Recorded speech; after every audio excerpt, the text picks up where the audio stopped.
Hello everyone, as always, I'm Vlad Spara Historia. This gun, because it has a smoothbore barrel, is an Anschutz 1365.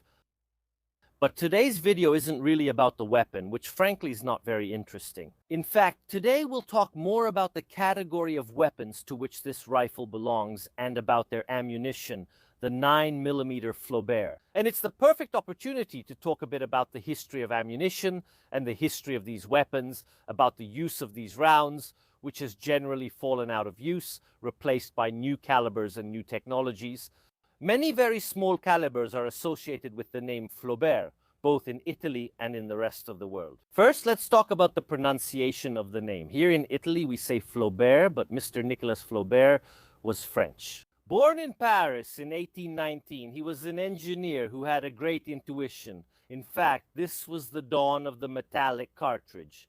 At this time in Europe, in the first half of the 19th century, there were still no metallic cartridges, except for one notable exception. We talked about it some time ago in a video, the experiment of Samuel Pauly, the first to have created, in particular, a double-barreled shotgun with a metallic cartridge. Surprisingly modern for the time, and by the time I mean 1812, it was even presented to Napoleon himself, but definitely too advanced for its time. Furthermore, it didn't solve the problem of ignition in an elegant way. The priming material actually had to be applied directly to the cartridge case separately. A rather complicated preparation. This complicated preparation is no longer necessary and opens the world to percussion firearms. I'm still talking about muzzle loaders and later breech loaders with the invention of the percussion cap. In the 1830s, first in Scotland and then in the rest of the world, the percussion cap ignition system spread. The percussion cap ignition contains this priming mixture inside a small container made of a metal like copper or brass. This small container was then applied to the weapon in various different ways in order to fire. We have often seen the use of percussion caps both in long guns like muzzle-loading muskets and in period revolvers. You understand how the primer contained in a brass container is a step before the metallic cartridge case. It is precisely with an intermediate step, we could say, invented by our Nicolas Flobert, that the metallic cartridge would be developed. What Flobert does is use a number 6 percussion cap and attach a number 6 bullet to it. Thus, the 6 Flobert is born. A very weak cartridge. There is no powder in this cartridge. There is only a relatively large primer, a primer with a 6 ball. In fact, Flaubert is a great enthusiast of what we could call recreational shooting. And with the 6 Flaubert, many firearms will be created that are made specifically for recreational shooting, the so-called parlor guns. These are firearms designed for indoor use. In an era when people were a bit more relaxed about safety rules and firearms, for example, you could shoot at targets in pubs.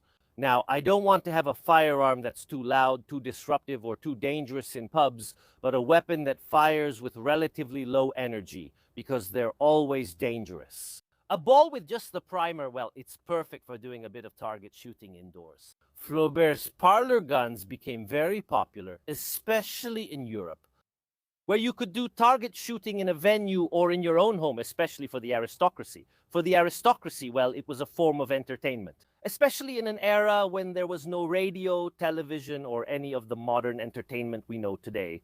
Why not sit on your own couch and shoot? And what's better than doing it with a light round? Flobert, as he keeps calling it, Flobert. If we really want to sound French, and he will continue his work developing these cartridges almost exclusively rimfire for limited use in small calibers for use in your own backyard. And specifically for use in the garden, he creates that type of firearm that today is known as the garden gun, the garden rifle. And for his garden guns, he will also create the appropriate ammunition that is actually for a smoothbore barrel. In fact, this weapon has a smoothbore barrel and it uses shot ammunition. But this is essentially one of the smallest, if not the smallest. Just think, it's the smallest shot ammunition for a smoothbore barrel that you can find. There is an even smaller one, the so-called 8mm centerfire, which is marginally smaller than the 9mm Flobert. However, the 8mm centerfire is a bit more widespread. Despite their limited distribution, these cartridges were more common overseas, while the 9 Flobert remains a somewhat more popular European cartridge. So what is the purpose of a garden gun with this small shot cartridge? Essentially, it's to hunt very small animals, either for sport or out of necessity. I'm talking about mice, rats, pigeons, sparrows.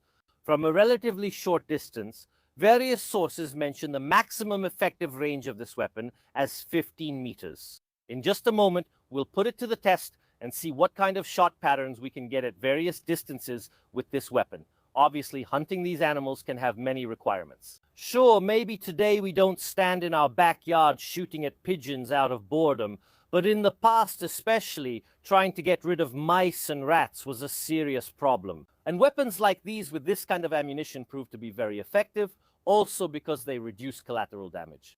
I don't want to shoot a rat with a 12 gauge, you see the potential problem. Besides the fact that I'll have to clean up the mess that a 12 gauge on a rat will leave. I might end up hitting my house, I could damage my property, I might shoot the neighbor's dog. A weak round with just enough energy and range to hurt a mouse a few meters away is more than enough exactly. So why did it fall out of use? Well, first of all, because we don't go around Europe shooting rats in our gardens anymore, and those who do prefer to use other weapons like air guns, for example. Maybe not the 7.5 joule ones that are freely sold in Italy, but slightly more powerful ones. They're more than enough for this purpose. If I want to use a smoothbore instead, another caliber has become more popular, mainly because it has a centerfire primer and is therefore reloadable. The so-called 410, a bit more powerful than the 9 Flobert, it has a great versatility of loads. There are many loads available for the 410, which also has a bit more volume, so you can choose the shot size a bit better, for example, or the powder charge. With the advancements in airgun technology, the 9 Flobert has fallen more and more into disuse. Some companies still occasionally produce it. They make weapons of this kind, and so every now and then someone makes batches of 9 Flobert. These cartridges I'm using today were produced about 10 years ago. Now, I don't know if they're making new batches, but anyway, you can still find some from time to time. And note well, according to Italian law, this weapon and its ammunition are considered for hunting. They can still be used for hunting. So if someone wants to take out pigeons elegantly without obliterating them with a 12 gauge, well, they can do it if they want. They can choose the 9 Flobert, and that's it for the history. Now, before shooting and testing the ammunition, which is the real purpose of the video, let's take a close look at the weapon, because otherwise you wouldn't forgive me. Let's take a look at the weapon, which is really disarmingly simple, pun intended.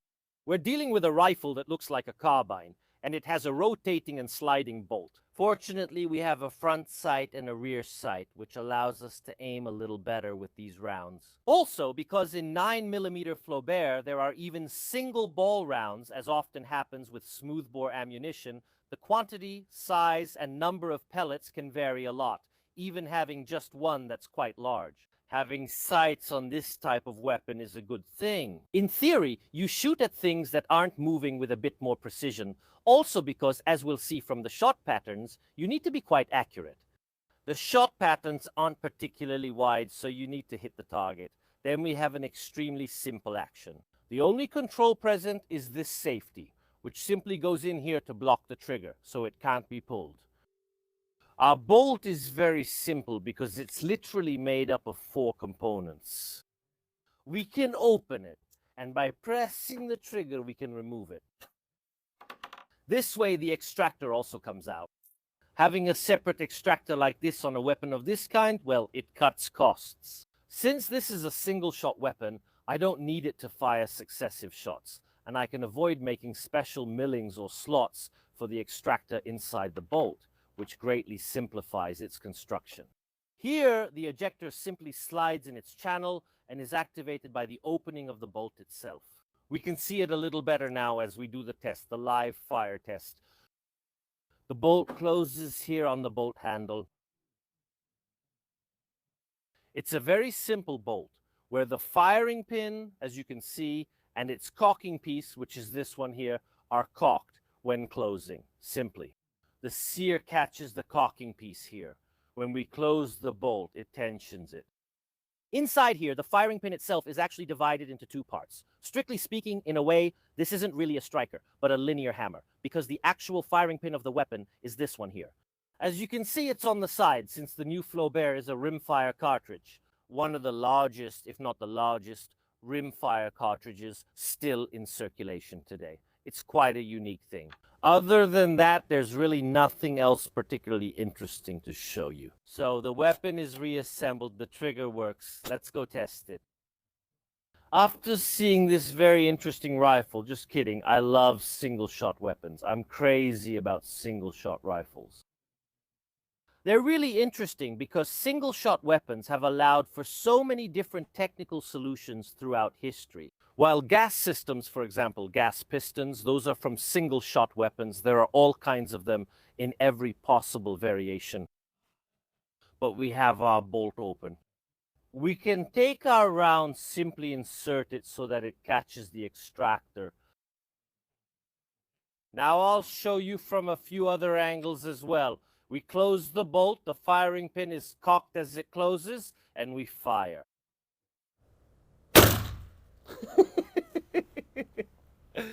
Recoil is practically non-existent, and so is the noise. I'm almost curious to try it without ear protection. Also because these rounds are made not to make too much noise, as we've discussed. Let's pull back the extractor. Here we go. The extractor isn't exactly an ejector, but we're not shooting all that fast anyway. Let's take this second shot. I want to see. I sacrifice an ear for you so that no one can say I don't care about you.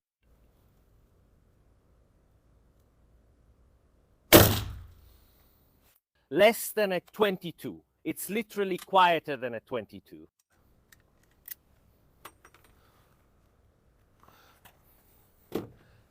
It's designed so you can shoot in your backyard with complete peace of mind, maybe while having a beer. Don't drink and shoot, please. But, 100 years ago, maybe people would have looked at you less disapprovingly. So it's also pretty quiet. Let's put the cartridge in the barrel, making sure it catches the extractor. By closing the bolt, pushing it a bit, the spring here is quite strong. You need to give it a little push. We can aim and fire.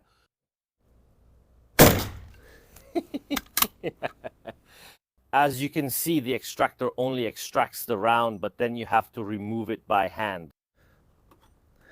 Obviously, this rifle. There are repeating weapons like this. There are double-barreled shotguns, over and unders, semi-automatics. All kinds have been made in 9mm Flobert. Thank you,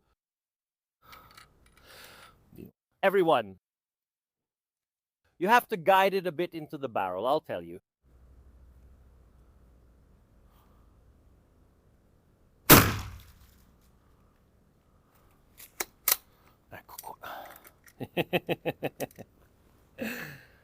As we said, an extractor like this greatly simplifies the bolt because I don't have to mill out or think about how to install an extractor. So it's really a piece of cake to put it in. It's not exactly ideal for a quick reload. What are we expecting? What I don't like is that you have to stop at this point. Anyway, it's not pointed, and you have to guide it a bit into the barrel and make sure it latches correctly onto the extractor. Also, if I tried to put it past the extractor, maybe I couldn't do it. No, actually I can't do it because it's too long. That's fine. Let's close it. We can fire.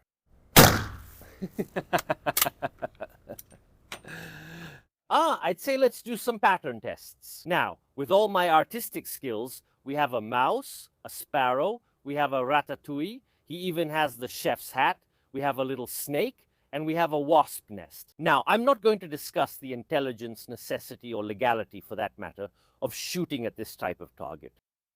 But I want to see if, let's say, these things that you could theoretically shoot at, in theory, in your own garden, how the weapon behaves, what its range is, let's see. I would say, first of all, let's try from about 7 meters, which I think is a bit more realistic than the 12 meters where I can place the target. Afterwards, we'll also try it at 12 meters to maybe see a difference, but let's try shooting at these 5 targets at 7 meters by. 7 meters. All right. The target is still moving a little, but I think this increases the realism of the test. Let's see. First of all, the mouse at the top left. By the way, it has standard front and rear sights, so actually you can aim quite precisely. Let's see what the ammunition does in this case. Let's go for the second shot. The Sparrow at the top right.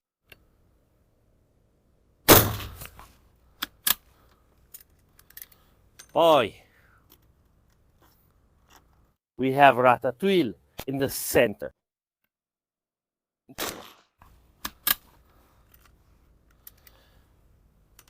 Then we have the Serpent, bottom left.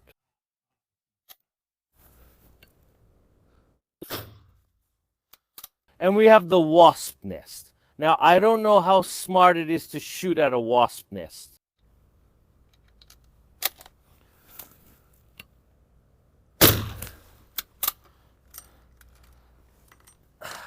Seven meters. Let's see the results.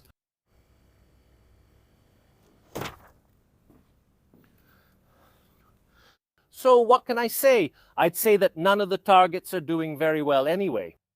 Look, the spread is already starting to get pretty wide at 7 meters because we have, in technical terms, a hand span of spread. The mouse here got hit 1, 2, 3, 4, 5, 6, 7, 8, 9, 10, 11, 12, 13, 14. Maybe pellets here in the heart area. I'd say the little mouse isn't doing very well. Now the Sparrow, incredibly, I missed it by a bit already here, a hand span of spread. If the target moves a bit, oh, there you go, you made a glug-loose sound because back in the 1800s you could shoot at anything that moved. Let's see, the bird, maybe here it would have even gotten away. Ratatouille isn't doing too well on the hat. He even got hit by the wads, same thing for the snake. The wasp nest is really pissed off right now. I think there's no need to even test this thing at 3 meters because at 3 meters, obviously, all these little animals would be blasted. Of course, it's better to do it this way than with a 12 gauge because then you'd have to clean up the mess. Let's change the target and try from 12 meters, which is often cited in the literature as about the maximum effective range, where you can both hit and seriously injure animals of this kind. What could bother a late 19th century lord a bit drunk on gin in his own garden? Well, a rat, obviously. A rat that positions itself 12 meters away and offends the lord with its remarks. A commoner with ridiculous ideas like, I don't know, democracy or not working 17 hours. Well, let's try. Let's fire a shot to check the pattern. Here we go.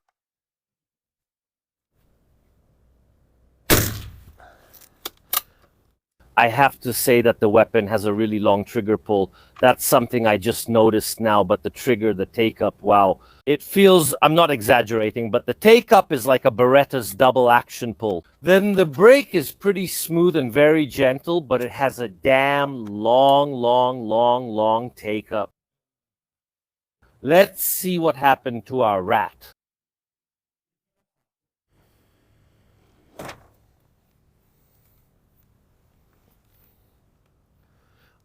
I aimed a little low, I think. Now, I don't know if it's me aiming badly or if these shots are a bit erratic. From 12 meters with a long gun, I'm generally able to aim at the center of the target. Actually, I'd say more than just generally. But we should really understand with what energy these pellets are hitting. Unfortunately, I don't have a chronograph, and it would be difficult to measure this anyway. I don't even have a watermelon to test this. But for sure, Pantagana is not having a good day. I'd say let's fire a few more shots.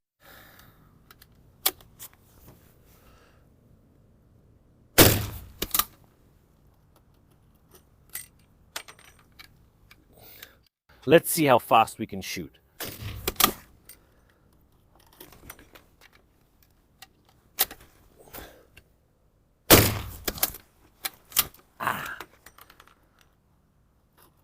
You need to give it a bit of a whack with the rifle. Let's shoot. Tilting the head down. Let's see.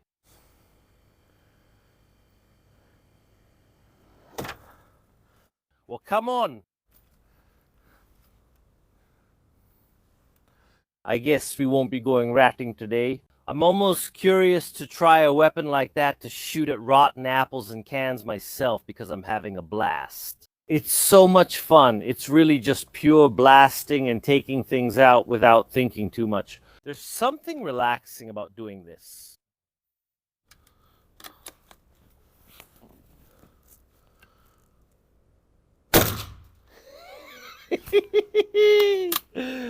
I have to say it's fun.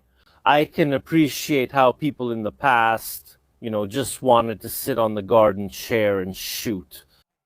There's a certain joy in doing it that's hard to describe to someone who's never done it. Every now and then, it's nice to be able to blast, to use a modern term, to blast away at things that are standing still or moving with your rifle.